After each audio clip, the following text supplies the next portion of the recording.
बुद्धिर्बलं यशोधैर्यं निर्भयत्वमरोगता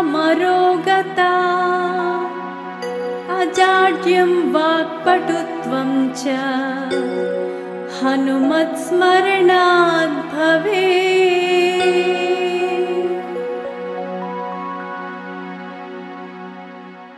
बुद्धिर्बलं यशोधैर्यं निर्भयत्वमरोगता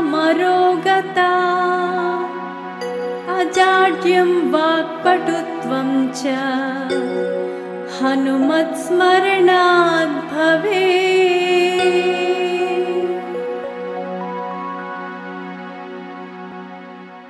बुद्धिर्बलं यशोधैर्यं निर्भयत्वमरोगता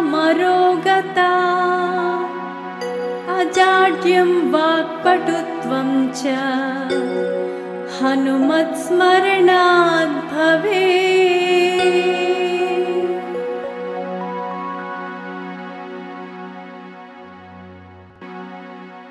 बुद्धिर्बलं यशोधैर्यं निर्भयत्वमरोगता अजाड्यं वाक्पटुत्वं च हनुमत्स्मरणात् भवेत्।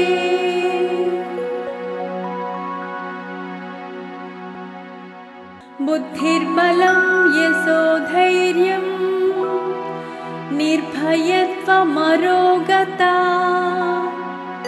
अजाड्यं वाक्पटुत्वं च हनुमत्स्मरणात् भवेत्।